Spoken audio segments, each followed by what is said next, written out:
Hey guys, welcome back to my video. And today, I know it's been a long time firstly on my channel because I haven't been able to upload anything on my YouTube channel. I've been kind of mostly streaming on my Persona channel, so I wanted to get that out of the way. And now that that's out of the way, welcome back to another video by your boy. It's your boy Addy, aka Advil Addy, aka Diddy and Nashikar. And I wanted to address a couple of things.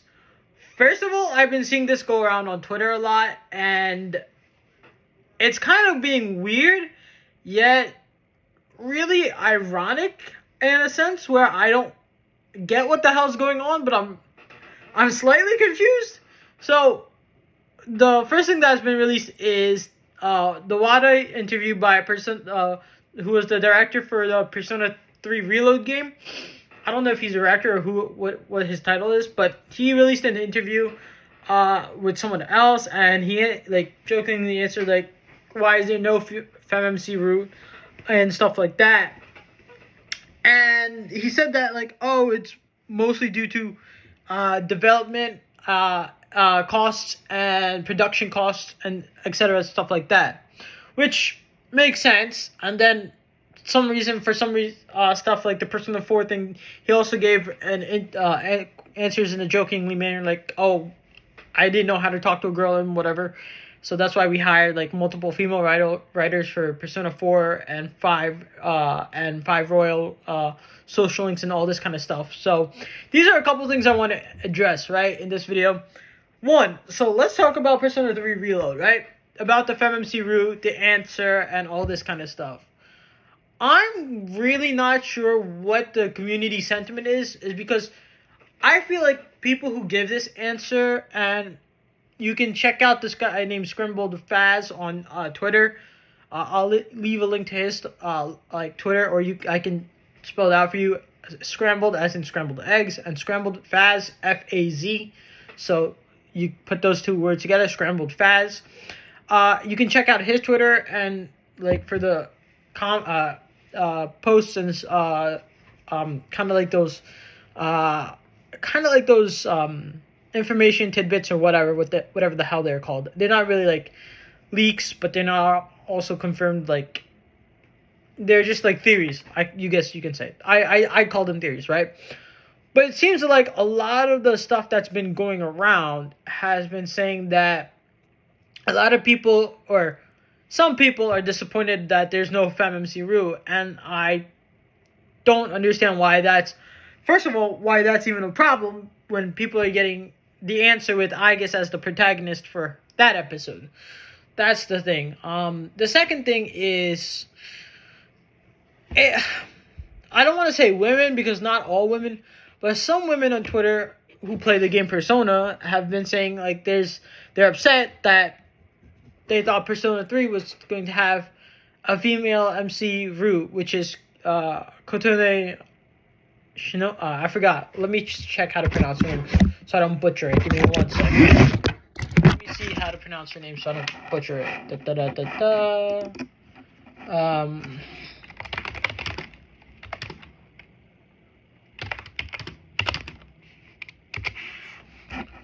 Kotone Shiomi, right? That's her name. So they're asking why is she not in the game? And why is the answer coming in as a DLC when the game's already $70?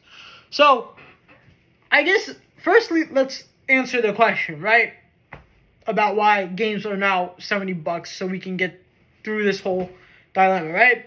Because with inflation, production costs, budgets, and everything, if people want to sell DLCs that are within the game $70 or more, First of all, if you haven't taken a business course, you don't know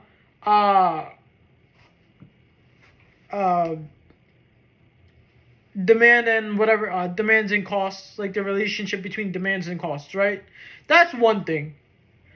Second thing is, when people make games that are taking an extraordinary amount of time, for example, you had Persona 3 Portable, then you had let's backtrack, Let's go Persona 5 Royal, Persona 5 Tactica, Strikers, then Tactica, then you had Persona 3 Portable, Then you had Persona 3 Reload, right? So all these games by Atlus and everything cost an extraordinary amount of money to be put into productions. People that put their blood, sweat, and tears into making these games possible for other people. The other thing that bothers me is that I feel like people don't understand that when making games, how much it takes from each person's individual mental acuity, their physical demand, the roles that they play, how dialogues and interactions have to be done.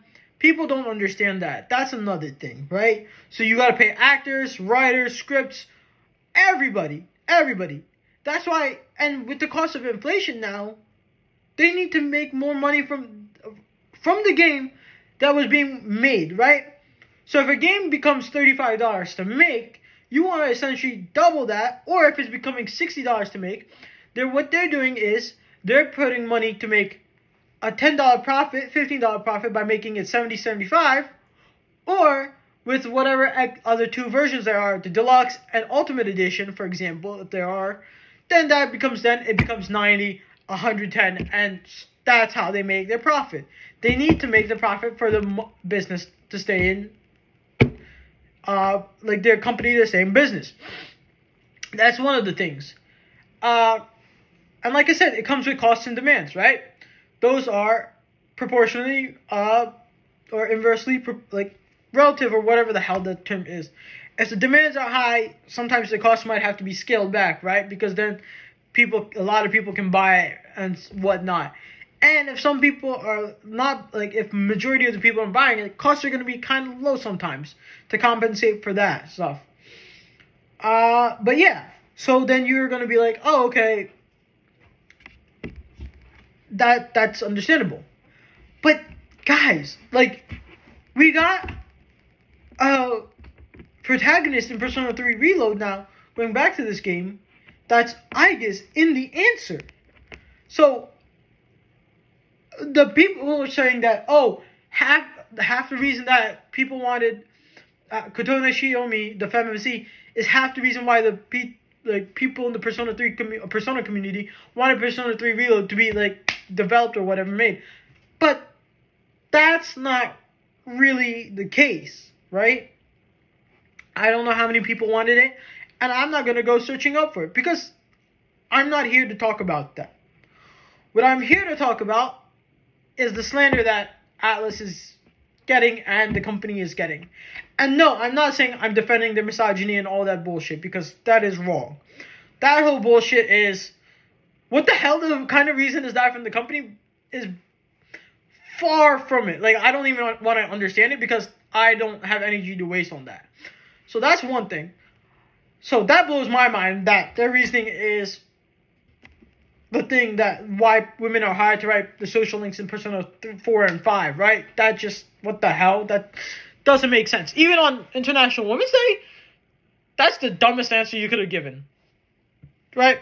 I understand if you say, if you say, oh, we didn't know how to talk to women, that's why we got women to write their social links, makes sense. I understand that. But kind of being throwing subtle misogyny here is what the fuck? Right? So, yeah. Now, back to the entire thing. Because there's a whole thing that's been happening in the Persona community. People are blaming now Persona 5 for Persona 3's shit, and it's wait, what? No. That boggles my mind, that Persona 3 fans are also blaming Persona 5, the game, for its stuff, right? That doesn't make sense. So let's address that later. Going back to this topic. 1. People who wanted the FemMC should have it. I'm not saying they shouldn't, right? But the company and their producers and executive producers and directors that are giving the answers to the interview questions kind of sound really I have to say, it's misogynistic. It is misogyny, basically. That's what it is. It's so dumb. That's the dumbest answer of all. And as a person who, again, I don't mind putting money into getting a DLC that's worth extra $15 just to have the female root or female root main character, I take it. Like, but if it doesn't come, it doesn't come. I'm not complaining. Because we're getting Aigis and the Answer as the DLC, so I'm happy with it.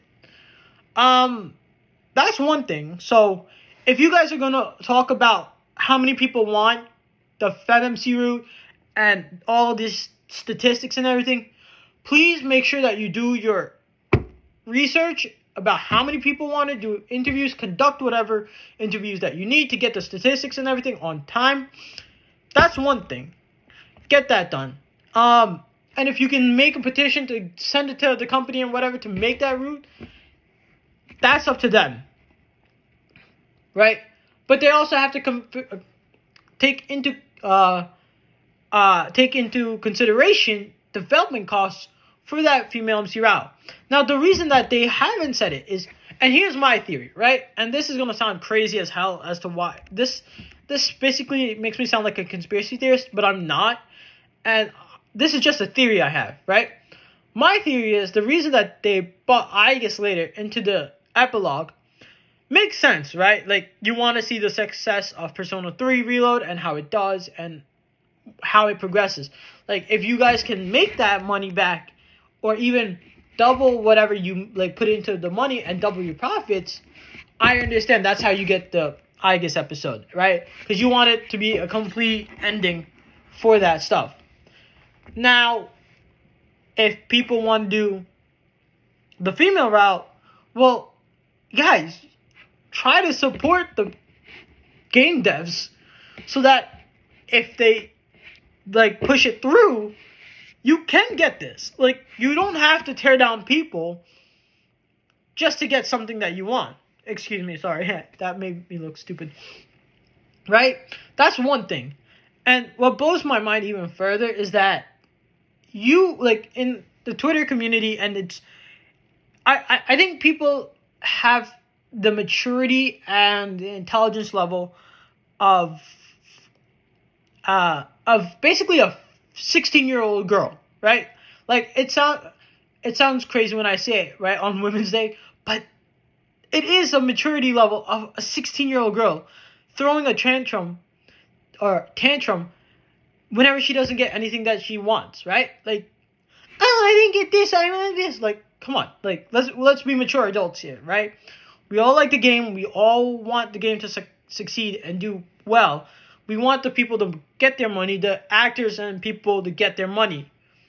So we also need to, like, strive in order to be better for this. And yes, I am a hypocrite because sometimes I say I will tear someone down myself to get something that I want. But in the grand scheme of things, even what I do is wrong. But this is something that first the game devs made, which everyone that are fans of them now fell in love with. So it's kind of like a cycle that we have to reciprocate in order for this to happen. Now, I don't know how we can make it happen, but I know supporting game devs and everything is going to make sure that it happens. Modding, I'm not against modding. You guys can do it for all I care. It's not my decision what to do with it. But I honestly think if we wait, we may get it. Like, with patience comes success, right? Something like that. So, with time, we get what we want. We got to be just patient with it.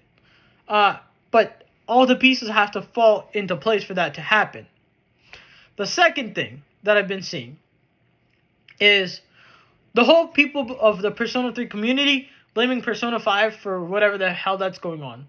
Now, I don't understand what the hell's going on with that, because no matter what people do, it's like, oh, Persona 3 is, like, better than Persona 5. I'm like, yeah, because if Persona 5 if stuff didn't step up each time, you're kind of going to end up back at the same place where you don't want to. It's like the saying of history repeating itself. But in this case, history's not repeating itself, right? All we're doing is just kind of making slight improvements and adjustments, right? Persona 3 came out such a long time ago, right? Like, if we do Persona 3 Fest release date, It came out in April 19 of 2007. Oh, sorry, that was the FES. The North American version was released in April 2020, in 2008, sorry. And in Europe in October 17 of 2008. That's in North America and Europe, respectively. North America, April 22. Europe, October 17. Now, for the stuff that gets this much amount of hate, it's ridiculous because Persona 4 took the stuff from Persona 3 and made it a new game with different characters, different battle things. Social links were now like improved. I mean, in the original game, you had to romance all the female characters. Like, you were forced into that. In Persona 4, you got to choose. In Persona 4 Golden, we got the addition of Marie. We got the addition of her dungeon. We got the addition of her own persona, Kaguya. And we got new mechanics installed, right? So the game was slightly made easier. Persona 5 took those same mechanics and built up on it and made graphics improvements and everything from that point on. Persona 5 Reload kind of made some things a bit easier. Then that's when we got Strikers Tactica, or not Strikers Tactica. We got Persona 4 Dancing, 3 and 5 Dancing, and then we got 5 Strikers, 5 Persona 5 Tactica, and then we got Persona 3 Reload. So saying that Persona 3 Reload is now in a bad state because of Persona 5 really doesn't make any sense to me. Because you just took the game mechanics from Persona 5 and all the stuff from Persona 3.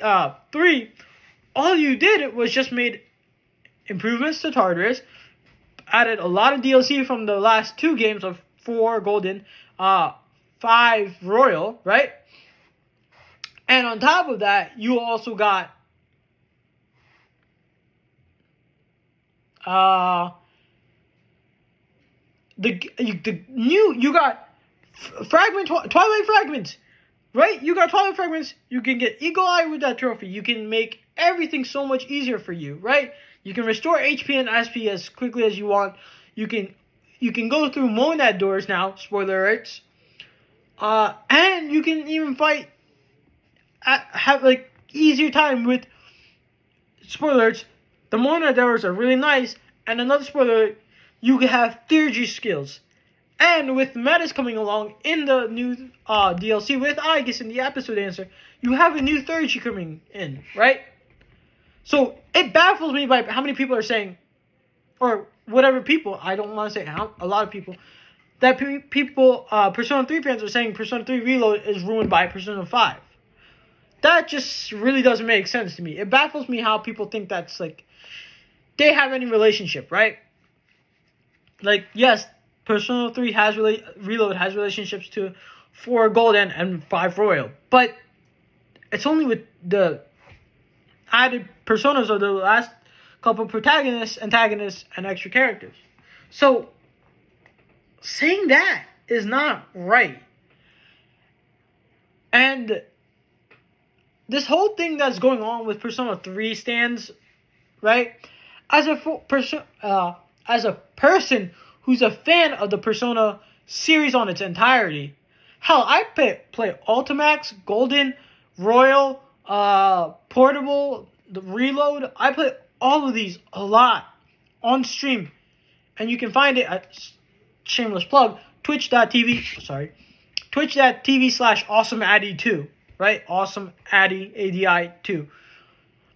You can find me playing all these games here, but this, like, slandering other games to prop up this one game doesn't make sense, because that just means you don't like this, like, you don't like Persona 3 then.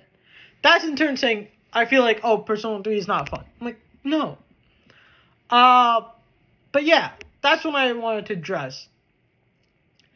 And now, if you guys want to, like, like I said, if you guys want to add the FemMC route by using mods, whatever. But I feel like if you can be patient and make sure it gets added eventually, the FemMC route will be added in Persona 3. I hope you guys enjoyed this video. Sorry this was a bit of a long video. Kind of just wanted to get this off my chest after seeing all the nonsense that went down on Twitter. And I felt like this deserved to have a video made. But yeah. This is just really interesting. Like, people are saying a lot of bad stuff. And I'm like, first of all, the company's making comments that are like on Women's Day, International Women's Day, that make no sense. And it makes them look misogynistic.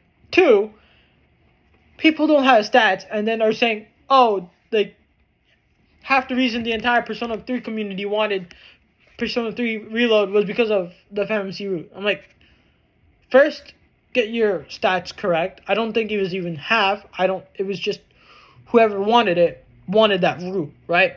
And I'd love to have that route, once again. So, get your statistics correct. And thirdly, I don't understand why people are upset with this whole